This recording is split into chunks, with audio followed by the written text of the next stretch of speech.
राजा मुनीर साहब सदर इंसाफ वेलफेयर वंग तहसील मीरपुर की राजा इरफान सादक जॉइंट सेक्रेटरी इंसाफ वेलफेयर वंग तहसील मीरपुर के घर आमद।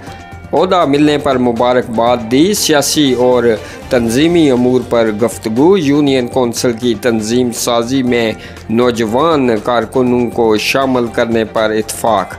एक बार फिर से आपको बताते चलें कि राजा मुनीर साहब सदर इंसाफ वेलफेयर वंग तहसील मीरपुर की राजा इरफान सादक जॉइंट सेक्रेटरी इंसाफ वेलफेयर वंग तहसील मीरपुर के घर आमद।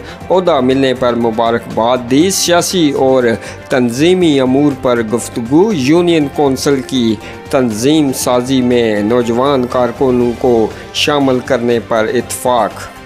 दोस्तों, वीडियो पसंद आए तो ज़रूर लाइक कीजिएगा। अपनी दुआओं में हमें ज़रूर याद रखिएगा। इसी तरह की अपने इलाके की खबरें सुनने के लिए हमारे इस चैनल को सब्सक्राइब कर लीजिएगा। तो मुझे दीजिएगा इजाज़त, अगली वीडियो तक के लिए अल्लाह हाफिज़।